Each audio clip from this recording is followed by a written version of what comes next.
Beardy. I had the fight we have going on here for fight number 6 or 5 is Sugarless Riley Molyneaux versus non-stop all day, all night, Jules from Winnipeg. Jules was in the first event and basically had to get his medical stuff done within, I don't know, 24 hours. He's a bit disorganized, but when you see Jules in the ring, you know this guy is non-stop all day, all night, and a really exciting fighter. Sugarless Riley Molyneaux, who's in the ring right now in the white shorts, is actually 2-0. And I asked him, what do you like about training MMA? And he said, I love everything about it. And I said, well, what are your strengths in a fight? And he says, my cardio is amazing. I said, what are some of your weaknesses in a fight? And he said, I'm diabetic. And I was like, wow. And so I made up the nickname Sugarless. Live a good life.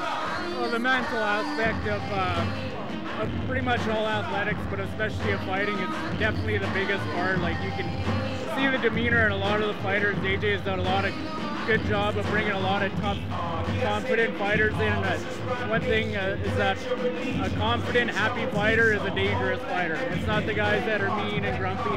It's the guys that are having a lot of fun and love being in there and getting into wars. So it looks like we got a lot of good young talent coming out tonight, and it's exciting.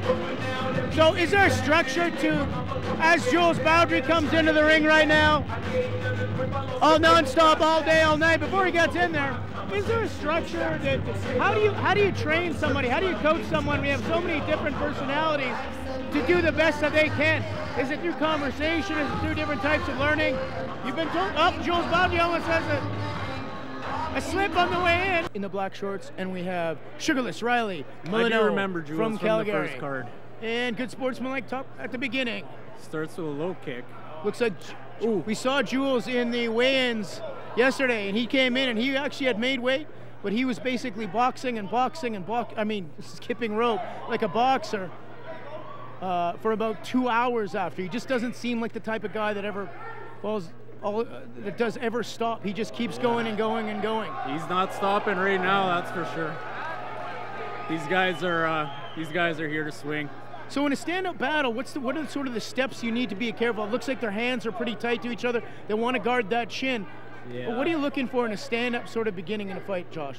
Definitely high shoulders, high hands, low chin, and you want to have a good, strong foundation under you when you're throwing those punches. You want to have your feet planted and not have your feet too mixed up. And these guys, they may even loosen up as the fight goes on, and their technique may get a little better with the standing, because when you start out, you're a little bit tight, so we'll see what happens here. Understand, and these are actually two fighters that are some of the most experienced that we have actually in the event here today. Ooh. 2 chin punches, both hitting square. These guys but basically Jules having a 1-1 record, and Sugarless Riley Molyneaux having a 2-0 record. So putting it all on the line as an amateur, not to lose this, but Jules seems to be a guy who's been here before. Yeah, he looks like he's got that warrior spirit. He's got that look in his eye. And at some point, we haven't seen anybody try for a clinch. It looks like they're really doing a kickboxing match right now with lightweight gloves. Do you anticipate that happening when someone starts losing the... Oh, what an incredible left cross. Wow. He's all over 2 him. lefts crosses. Jules is all over him right now. Incredible fight. Incredible boxing, incredible toughness by Sugarless, incredible range and striking by Jules. Riley's and another high kick. Riley took some hard shots and he's hanging in there. That's that mental toughness we talked about earlier, and I think these guys are putting on a good show right now. It just looks like a kickboxing match. Absolutely. But they got tiny gloves on, so anything can happen. And a pretty amazing fact that Riley just seems to want to continue to stand and doesn't want to do the grappling. He really wants to keep this standing. Missed his chance there. He looks a little red in the face already. He's got touched up by Jules, but he's still coming forward. And these guys being the most experienced fighters in the amateur type event, it doesn't look like they have the butterflies or the jitters, and they're not shocked by what's happening, but they are obviously hammering on each other. And Jules is landing some big shots right now. I think Riley's got to change up a strategy, start moving the head a little more or something, because Jules is starting to tee off. So when Jules has his range, you're saying that the defensive strategy would be to do a little bit more head movement? It does look like he's coming in a little bit flat with his head high, and What is the coach? The coach is yelling, and a great technique for Jules to do the great 2-point takedown. Big takedown. That's maybe what Riley needed. I've never seen a fighter look over his coach twice like that, and if I'd seen that before, I'd definitely time it for when you see he looks over and throws some punches. But Jules Beardy's been on the floor before, he's been on the ground before, and he's reversed that position. What an effort by Jules. Yeah. All day, nonstop, really, all night, Beardy.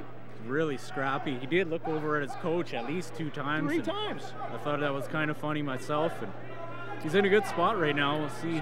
We'll see what kind of ground games both these guys have. So it looks like Chris Desatel is splitting them up and bringing them away to keep the protection of the fighters so they don't fall down onto the cement or onto the tables outside. He'll restart them in the same position that basically they had before. So they're in the half guard now with Jules on top, and he's passed already. He's past the guard.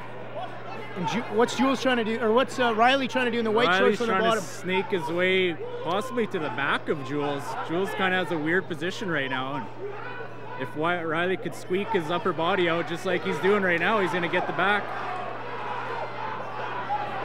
And no, he's still on the bottom. He really snuck him. Great tactical move, great jiu-jitsu. I thought Riley was going to sneak right to his back and actually slide in the rear naked choke. It looks like Jules, nonstop, all day, all night, got it. And now he's raining punches down. Raining punches down. Moving to the side. What do you got to be careful here of? What this position? Up kicks. He's getting hit with up kicks. What would you? How do you train for this sort of position? He's got to not bend over at the waist like he's doing.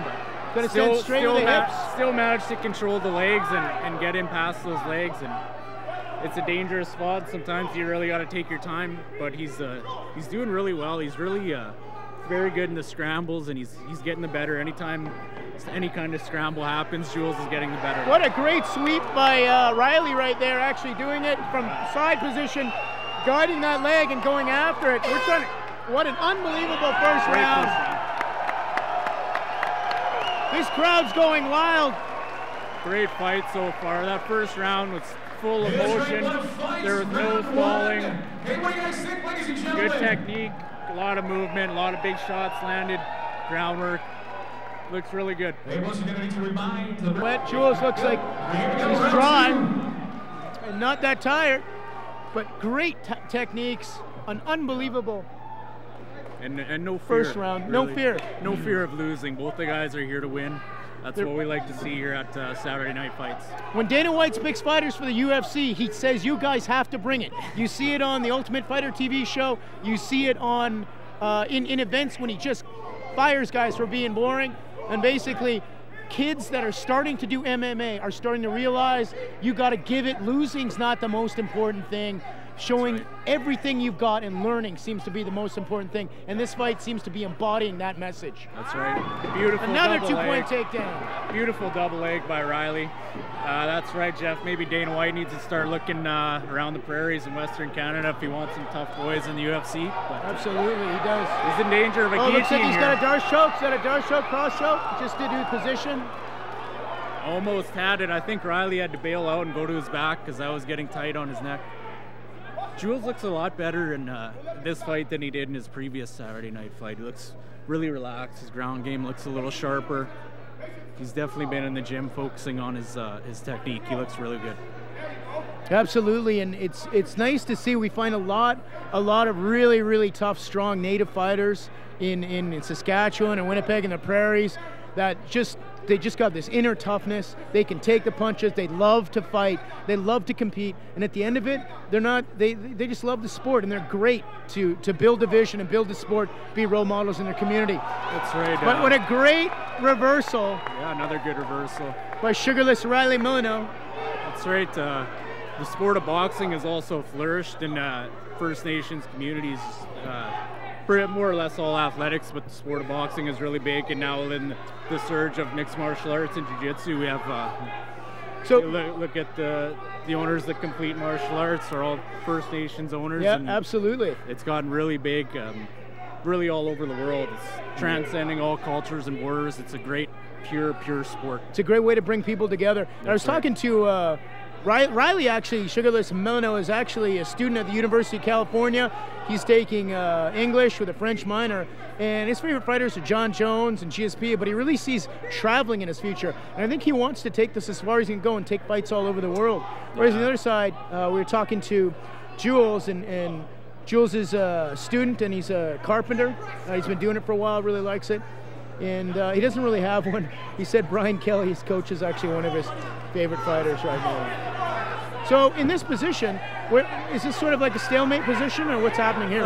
It could be, depending on which way either guy wants to take it. If Jules on the bottom really wants to start fishing for triangles and looking for submissions and transitions, he could do so. It doesn't look like he wants that. I think he wants to stand back up. Riley, really, if he wants to do damage or advance his position, he's got to posture up. He's got to sit up, rain shots down, or try and pass that guard of Jules. I think Jules is holding on for a stand-up right now. He likes the kickboxing, and I think he wants this fight standing. Riley, a little bit tired. He's fighting hard, but he's gonna have to do something with this position, be it strikes or grappling, trying to pass the guard. And Chris Desatel, our referee for this fight, always be careful of the fighters and their safety, bringing them away from the corner into the middle. Good fighter himself too. Doing the restart.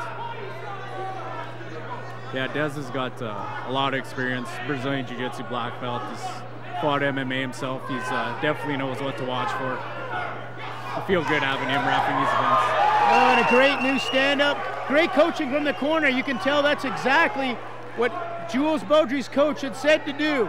Now it looks like some fatigue may be coming in. The fight seems to get sloppier and sloppier as the breathing gets heavier and heavier, doesn't it, Josh? Yeah, it does. They're definitely, they might be counting the seconds down in their own heads and trying to get those final statements in before the end seconds. And Jules really leaving it all out there. He's throwing really wide hooking punches, and I think he wants that knockout. Riley just ducks under another combination. Jules' hands are way down now. Yeah, and Jules took a kick to the head. Probably only hit him about with 40–50% power, but that's still going to phase you. Both guys' mouths open, giving it all, leaving it all out here on the mat right now. Two punching every time, aiming for the chin. They are putting their heart, their soul, their bodies, their minds, everything into this last couple of minutes and seconds of this fight. Uppercuts are coming, feints are coming. I'd hate to be a judge in this second round. And there's another takedown by Jules. He's in danger of a guillotine here. Is it tight? Jules back up, and Riley on And what a dominating move by Jules over Riley to push him down, get side position, and now they're stuck in that corner with little momentum, little way to move unless he pushes his hips out. He's got to watch his arm here. Oh, wow. What an unbelievable fight by Sugarless, Riley Molyneaux, and Jules, nonstop, all day, all night, Beaudry. Excellent fight. You know, Jules used that. He was taken down a few times, and every time I think he used that guillotine to actually end up on top of Riley. It was really good. I think last time he fought, he ended up losing on the floor, and he's definitely been working on that because he was using that guillotine as a sweep or a takedown almost, forcing Riley to bail out and go to his back. And I think that made the difference definitely in the second round because he got all the best positions. Yeah, you're absolutely right, Josh. And how they score these fights is a little bit different than how you might be scoring them at home. And that's why you never want to be a judge in a fight like this. That's right. Because there's things like aggressiveness, ring control, standing, striking, standing, grappling, and clinching. There's and then ground striking and ground grappling and clinching. And that second round, I'd say, was very, very even. And I might say that there were some points there that regarding looking at it, if you were a judge, could this be a 1-1 fight?